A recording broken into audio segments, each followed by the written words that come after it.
Hello everyone, ನಾನಿವತ್ತು ಇನ್ನೊಂದು video ಜೊತೆ ಬಂದಿದ್ದೀನಿ. ರೀಸೆಂಟ್ ಆಗಿ ನಾನು ಶ್ರೀ ಕೃಷ್ಣ ನರ್ಸರಿಗೆ ಹೋಗಿದ್ವಿ. ಅಲ್ಲಿ ಎಲ್ಲಾ ತರ ಪ್ಲಾಂಟ್ಸ್, ಫ್ರೂಟ್ಸ್, ಫ್ಲವರ್ಸ್ ಎಲ್ಲಾ ವೆರೈಟಿಯಲ್ಲೂ ಸಿಗುತ್ತೆ. ಇದು ಶಿವಮೊಗ್ಗದಲ್ಲಿ ಏರ್ಪೋರ್ಟ್ ರೋಡ್ ಅಲ್ಲಿ ಬರುತ್ತೆ. ಅದ್ರ ಹೆಸರು ಶ್ರೀ ಕೃಷ್ಣ ನರ್ಸರಿ ಅಂತ ಇದೆ ನೋಡಿ ಅದು. ಸೊ ಈಗ ನರ್ಸರಿ ಒಳಗಡೆ ಹೋಗೋಣ.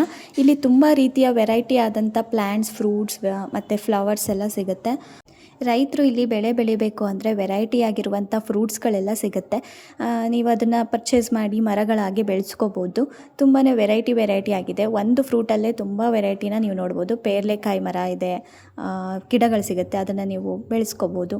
ಪೇರ್ಲೆಕಾಯಿ, ಸಪೋಟೊ, ಹಾಗೆ ಮಾವಿನಕಾಯಿ, ಹಲಸಿನಕಾಯಿ ಎಲ್ಲ ಥರದ ಫ್ರೂಟ್ಸ್ಗಳು ಇಲ್ಲಿ ಸಿಗುತ್ತೆ. ನೋಡಿ, ಹಲಸಿನ ಗಿಡಗಳು ಕೂಡ ಇಲ್ಲಿ ಸಿಗುತ್ತೆ. ಸೊ ಈಗ ನಾವು ಇಂಡೋರ್ ಪ್ಲ್ಯಾಂಟ್ಸ್ನ ಸೆಲೆಕ್ಟ್ ಮಾಡ್ಕೊಳ್ಳೋಣ ಅಂತ ಬಂದಿದ್ದೀವಿ. ಇಲ್ಲಿ ನೋಡಿ, ಇದು ಮನಿ ಪ್ಲ್ಯಾಂಟ್. ಇಲ್ಲಿರೋ ಪ್ಲ್ಯಾಂಟ್ಸ್ಗಳೆಲ್ಲ ಇಂಡೋರ್ ಪ್ಲ್ಯಾಂಟ್ಸ್ಗಳು. ಮೇಲ್ಗಡೆ ನೋಡಿ ಶೀಟ್ಸ್ ಹಾಕಿದ್ದಾರೆ. ನಾನಿವಾಗ ತೋರಿಸ್ತಾ ಇರೋ ಪ್ಲ್ಯಾಂಟ್ಸ್ ಎಲ್ಲ ಇಂಡೋರ್ ಪ್ಲ್ಯಾಂಟ್ಸೇ. ನಮ್ಮನೇಲಿ ಏನಿಲ್ಲ ಅಂದ್ರೂ ಒಂದು 25 ಪ್ಲ್ಯಾಂಟ್ಸ್ನ ಇಲ್ಲಿಂದನೇ ತೊಗೊಂಡೋಗಿದ್ವಿ. ಇಂಡೋರ್ ಪ್ಲ್ಯಾಂಟ್ಸ್ ಒಂದು 5-6 ಇದೆ. ಇಲ್ಲಿ ಇಷ್ಟೊಂದು ಪ್ಲ್ಯಾಂಟ್ಸ್ ಇದೆ, ಏನು ತೊಗೋಬೇಕಂತಲೇ ಗೊತ್ತಾಗ್ತಿಲ್ಲ. ಈ ಪ್ಲ್ಯಾಂಟ್ ನೋಡಿ, ಹೋಲ್ ಇದೆ. ಪ್ಲ್ಯಾಂಟ್ ಹೆಸರು ಗೊತ್ತಿಲ್ಲ, ಆದರೆ ಇದು ತೊಗೊಂಡಿದ್ದೀವಿ. ಐ ಥಿಂಕ್ ಇದು ಜೇಡ್ ಪ್ಲ್ಯಾಂಟ್ ಅಂತ ಅನಿಸುತ್ತೆ. ಇಲ್ಲಿಗೆ ನಾವು ಬರ್ತಾ ಇರೋದು ಮೊದಲನೇ ಸಲ ಅಲ್ಲ. ಇಲ್ಲಿ ನಾವು ಮುಂಚೆನೇ 1-2 ಸಲ ಬಂದಿದ್ದೀವಿ. ಮೊದಲನೇ ಸಲ ಬಂದಾಗಲೇ ನಾವು 27 ಪಾಟ್ಗಳನ್ನ ತೊಗೊಂಡೋಗಿದ್ವಿ. ಅದು ಯಾವ್ಯಾವುದು ಅಂತ ನಾನು ಮನೆಗೆ ಹೋದ್ಮೇಲೆ ನಮ್ಮ ಮನೇಲಿರುವಂಥ ಪಾಟ್ಗಳನ್ನ ನಾನು ನಿಮಗೆ ತೋರಿಸ್ತೀನಿ. ಇಲ್ಲಿ ಕಾಣಿಸ್ತಾ ಇದೆಯಲ್ಲ, ಈ ಪ್ಲ್ಯಾಂಟ್ನ ನಾವು ಆಲ್ರೆಡಿ ಮನೆಗೆ ತೊಗೊಂಡೋಗಿದ್ವಿ ಲಾಸ್ಟ್ ಟೈಮ್ ಬಂದಾಗ. ಇದಂತೂ ತುಂಬಾ ಚೆನ್ನಾಗಿ ಬಂದಿದೆ. ಇಷ್ಟು ಎತ್ತರ ಆಗಿದೆ ಆಲ್ಮೋಸ್ಟ್. ನಾನು ಅದನ್ನು ನಮ್ಮ ಮನೇಲಿರುವಂಥ ಪ್ಲ್ಯಾಂಟ್ ತೋರಿಸ್ತೀನಿ. ಈ ಪ್ಲ್ಯಾಂಟ್ಸ್ ಎಲ್ಲ 150 to 200 ಒಳಗಡೆನೇ ಇರುತ್ತೆ. ನಮ್ಮ ಮನೇಲಿ ಇದೆ ನೋಡಿ, ಎಷ್ಟು ಚೆನ್ನಾಗಿ ಬಂದಿದೆ ನಮ್ಮ ಮನೇಲಿ. ಈ ಪ್ಲ್ಯಾಂಟ್ನ ನಾವು ಆಲ್ರೆಡಿ ಲಾಸ್ಟ್ ಟೈಮ್ ಬಂದಾಗಲೇ ತೊಗೊಂಡೋಗಿದ್ವಿ. ಇದು ತುಂಬಾ ಚೆನ್ನಾಗಿ ಸಖತ್ತಾಗಿ ಬಂದಿದೆ. ನಾವು ತೊಗೊಂಡು ಹೋದಾಗ ಇಷ್ಟೇ ಇತ್ತು, ನೋಡೋದಕ್ಕೆ ಇಷ್ಟು ದೊಡ್ಡದಾಗಿದೆ. ಈಗ ಇಷ್ಟು ದೊಡ್ಡದಾಗಿದೆ. ತೋರಿಸ್ತೀನಿ ಮನೆಗೆ ಹೋದಾಗ. ಇಲ್ಲೆಲ್ಲ ಸೈಂಟಿಫಿಕ್ ನೇಮ್ ಇಟ್ಟಿರ್ತಾರೆ. ನಮಗೆ ನಿಜವಾಗ್ಲೂ ಇದು ಯಾವ ಪ್ಲ್ಯಾಂಟ್ ಅಂತಲೇ ಗೊತ್ತಾಗಲ್ಲ. ಕ್ಯಾಕ್ಟಸ್ ಮೂನ್ ಅಂತ ಈ ಕಡೆ ಪಕ್ಕದ ಕಡೆ ಅದು ಫ್ಲವರ್ ಇದೆ. ಪ್ಲ್ಯಾಂಟ್ ಹೆಸರು ಕ್ಯಾಕ್ಟಸ್ ಮೂನ್ ಅಂತ. ಕಲರ್ ಇದೆ, ರೆಡ್ ಮತ್ತು ಯೆಲ್ಲೋ ಇದೆ, ಮತ್ತು ಪಿಂಕ್ ಕೂಡ ಇದೆ.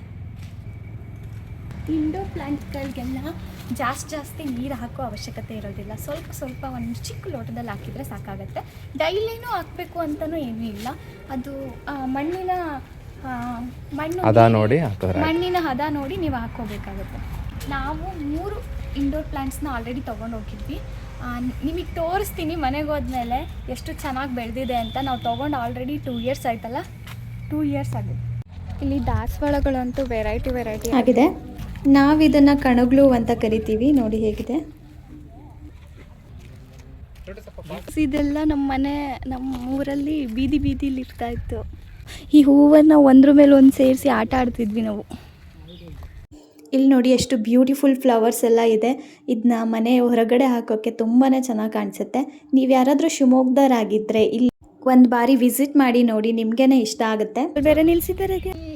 ಈ ಪ್ಲ್ಯಾಂಟ್ ನೋಡ್ತಿದ್ದೀರಲ್ಲ, ಇದು ಲವಂಗ ಅಂತೆ, ಕ್ಲೋವ್ದಿದು. ಸೂರ್ಯ ಇದೆ, ಕ್ಯಾಮ್ರಾ ಹಾಳಾಗಲ್ವಾ ಸೂರ್ಯಂಗೆ. ಲೈಟ್ ಬಂತು ಫ್ರೆಂಡ್ಸ್, ಇಲ್ಲಿ ಕಾಣಿಸ್ತೈತಾ ಫ್ರೆಂಡ್ಸ್? ಏನೋ ಇಷ್ಟತ್ರ ಹೋಗ್ತಾ ಇದೆ ಏರೋಪ್ಲೇನ್.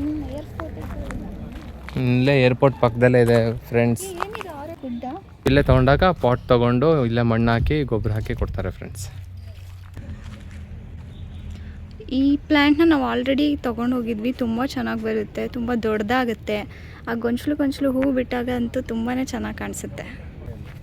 ಇದು ಬಿರಿಯಾನಿ ಎಲೆ ಅಂತೆ, ಪಲಾವ್ ಎಲೆ ಅಂತ ಕೂಡ ಕರೀತಾರೆ. ನಾವು ಪಲಾವ್ ಎಲೆನ ಮನೇಲೆಲ್ಲ ಯೂಸ್ ಮಾಡ್ತೀವಲ್ಲ, ಒಣಗಿರೋದು ಮೇ ಬಿ ಇದೆ ಅನಿಸುತ್ತೆ. ಇದೆಲ್ಲ ಫ್ರೂಟ್ಸ್ ಗಿಡಗಳು. ಇಲ್ಲಿ ಪ್ಲಾಂಟ್ಸ್ಗಳಿಗೆಲ್ಲ ಸೈಂಟಿಫಿಕ್ ನೇಮೇ ಇಟ್ಟಿದ್ದಾರೆ. ಇಲ್ಲಿ ಕೆಲವೊಂದು ಪ್ಲಾಂಟ್ಸ್ಗಳಿಗೆ ನನಗೆ ಹೆಸರೇ ಗೊತ್ತಿಲ್ಲ. ಫ್ಲವರ್ ಅಂತ. ಹುಣಸೆ ಮರ ಕೂಡ ಇದೆ ನೋಡಿ ಫ್ರೆಂಡ್ಸ್.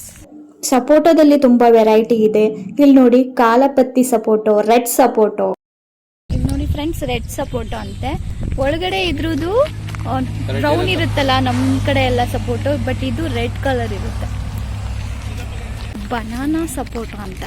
ಈ ಬನಾನಾ ರೆಡ್ ಜಾಕ್ ಫ್ರೂಟ್, ಹಲಸಿನ ಹಣ್ಣು. ನೀವು ಯಾರಾದರೂ ರೈತರಾಗಿದ್ದರೆ ಹಣ್ಣಿನ ಗಿಡಗಳು ಅಥವಾ ಮರಗಳು ಏನಾದರೂ ಬೇಕು ಅಂತಿದ್ರೆ ದಯವಿಟ್ಟು ಇಲ್ಲೊಂದ್ಸಲ ವಿಸಿಟ್ ಮಾಡಿ ನೋಡಿ. ಇಲ್ಲಿ ತುಂಬ ವೆರೈಟಿ ಆಗಿದೆ. ಆಲ್ ಟೈಮ್ ಜಾಕ್ ಫ್ರೂಟ್, ಇದು ನಾರ್ಮಲ್ ಜಾಕ್ ಫ್ರೂಟು, ಮತ್ತಿಲ್ಲಿ ರೆಡ್ ಜಾಕ್ ಫ್ರೂಟ್ ಕೂಡ ಇದೆ. ರೆಡ್ ಜಾಕ್ ಫ್ರೂಟ್ ತುಂಬಾ ರುಚಿಯಾಗಿರುತ್ತೆ. ಮಿನಿಯೇಚರ್ ಗೋವಾ ಅಂತ ಇದು. ತುಂಬಾ ವೆರೈಟಿ ಇದೆ. ನೀವು ಒಂದ್ಸಲ ಬಂದು ಇಲ್ಲೊಂದ್ಸಲ ವಿಸಿಟ್ ಕೊಟ್ಟರೆ ನಿಮಗೆ ಒಂದು ಐಡಿಯಾ ಬರುತ್ತೆ ಏನು ತೊಗೋಬೇಕು ಅಂತ. ಯಾರಾದರೂ ರೈತರು ತೊಗೊಳ್ಳೋರಿದ್ದರೆ ಮಾವಿನ ಗಿಡಗಳು ಕೂಡ ತೋರಿಸ್ತೀನಿ. ಎಷ್ಟೊಂದು ವೆರೈಟಿಯಲ್ಲಿದೆ. ಯಾರಾದರೂ ಹಾಕೋರಿದ್ದರೆ ನಿಮ್ಮ ತೋಟದಲ್ಲಿ ನೀವು ಒಂದ್ಸಲ ಇಲ್ಲಿ ವಿಸಿಟ್ ಕೊಡಿ. ಇಲ್ಲಿ ನೋಡಿ, ಇದು ರೆಡ್ ಗೋವಾ ಅಂತೆ. ರೆಡ್ ಕಲರ್ ಇರುತ್ತೆ ಪೇರ್ಲೆಕಾಯಿ. Wow, spicy ಗೋವಾನಾ? ಅಂದರೆ ಖಾರ ಇರುತ್ತಾ? ನಾನು ಇಲ್ಲಿವರೆಗೂ ಈ ಫ್ರೂಟ್ ತಿಂದೇ ಇಲ್ಲ ಗೈಸ್. ಇದೇ ಅದ್ರ ಮರ, ತೋರಿಸ್ತೀನಿ ನೋಡಿ. ಎಷ್ಟು ದೊಡ್ಡದಿದೆ ಅಂದರೆ ದೊಡ್ಡದಾಗಿರುತ್ತೆ. ಇಲ್ಲಿ ತೋರಿಸೋಣ ಅಂದರೆ ಒಂದು ಫ್ರೂಟ್ ಬಿಟ್ಟಿಲ್ಲ. ಅಲಹಾಬಾದ್ ಪೇರ್ಲಾ ಅಂತ ಇದು 4 kg ಮ್ಯಾಂಗೋನಾ? ಓ ಮೈ ಗಾಡ್. ನೋಡಿ ಗೈಸ್, ನಾನು ಹೇಳಿಲ್ವಾ ವೆರೈಟಿ ಮ್ಯಾಂಗೋಗಳು ಸಿಗುತ್ತೆ ಅಂತ. ಇದು 4 kg ಮ್ಯಾಂಗೋ ಅಂತೆ. 4 kg ಫ್ರೂಟ್ ಬಿಡುತ್ತೆ ಗೈಸ್ ಇದರಲ್ಲಿ. ತುಂಬ ಪ್ಲ್ಯಾಂಟ್ಸ್ ಇದೆ, ಎಲ್ಲದನ್ನು ವಿಡಿಯೋದಲ್ಲಿ ತೋರ್ಸೋಕ್ಕಾಗೋದಿಲ್ಲ. ಇಂಟ್ರೆಸ್ಟ್ ಇದ್ದವರು ನೀವೇ ಬರ್ಬೋದು. ಇಲ್ಲಿ ತುಂಬ ಗ್ರೀನರೀಸ್ ಇರೋದ್ರಿಂದ ನಿಮ್ಮ ಮೈಂಡ್ ಕೂಡ ಫ್ರೆಶ್ ಆಗುತ್ತೆ. ಮತ್ತು ಇಲ್ಲಿ ಕೇಸರ್ ಮ್ಯಾಂಗೋ ಕೂಡ ಇದೆ. ಸೊ ಇದು ನೋಡಿ, ಮಲ್ಲಿಕಾ ಮ್ಯಾಂಗೋ ಅಂತೆ. ಇದು ಆಲ್ಫಾನ್ಸೋ ಮ್ಯಾಂಗೋ. ಈ ಮ್ಯಾಂಗೋ ನಾನು ಹೇಳ್ತೀನಿ ನೋಡಿ, ಈ ಮ್ಯಾಂಗೋ ತುಂಬಾ ಟೇಸ್ಟಿಯಾಗಿರುತ್ತೆ. ಯಾಕಂದರೆ ನಮ್ಮ ಮನೇಲಿ ಅಂದರೆ ನಮ್ಮ ತೋಟದಲ್ಲಿರುವಂಥ ಮ್ಯಾಂಗೋ ಕೂಡ ಆಲ್ಫಾನ್ಸೋನೇ. It's very tasty and very good fruit. ಈ ಬಾರಿ ನಮ್ಮ ಮನೇಲಿ ಮ್ಯಾಂಗೋ ಬಿಟ್ಟಾಗ ನಾನು ನಿಮಗೆ ತೋರಿಸ್ತೀನಿ ಎಷ್ಟು ಚೆನ್ನಾಗಿರುತ್ತೆ ಅಂತ. ಒಂದು ನಿಮಿಷ, ಕಾಯಿ ಬಿಟ್ಟಿದೆ. ಯಾವ ಗಿಡದಲ್ಲೂ ಕಾಯಿ ಬಿಟ್ಟಿರಲಿಲ್ಲ. ಆಲ್ಫಾನ್ಸೋ ಮ್ಯಾಂಗೋ ಇದೇನೆ. ಇದು ದೊಡ್ಡದಾದ್ಮೇಲೆ ನಿಜವಾಗ್ಲೂ ತುಂಬಾ ಚೆನ್ನಾಗಿರುತ್ತೆ. ಇದು ಕಸ್ತೂರಿ ಮ್ಯಾಂಗೋ, ಬ್ಲೂ ಕಲರ್ ಇದೆ. ಇದ್ರ ಎಲೆಗಳು ಕೂಡ ಡಿಫ್ರೆಂಟ್ ಆಗ್ತದೆ. ಇದು ಮಿಯಾಜಾಕಿ ಮ್ಯಾಂಗೋ ಅಂತೆ. ಇದು ಕೂಡ ಕಾಯಿ ಬಿಟ್ಟಿದೆ ನೋಡಿ, ಚಿಕ್ಕದಾಗಿ ಬಿಟ್ಟಿದೆ, ಈಚಲಾಗಿದೆ. ಆಮೇಲೆ ಆರೆಂಜ್ ಆರೆಂಜ್ ಕೂಡ ಇದೆ ಗಾಯ್ಸ್. ತೋಟದಲ್ಲಿ ಯಾರಾದರೂ ಹಾಕೊಂಡಿದ್ರೆ ದಯವಿಟ್ಟು ತೊಗೊಂಡೋಗಿ. ಆರೆಂಜ್ ನೋಡಿ, ಕಾಣಿಸ್ತಿದೆ ಆರೆಂಜ್ ಫ್ರೂಟು. ವಾವ್. ದಾಳಿಂಬೆ ಮರ ಕೂಡ ಇದೆ. ದಾಳಿಂಬೆ ಗಿಡ ಕೂಡ ಇದೆ. ಇದು ದಾಳಿಂಬೆ ಗಿಡ.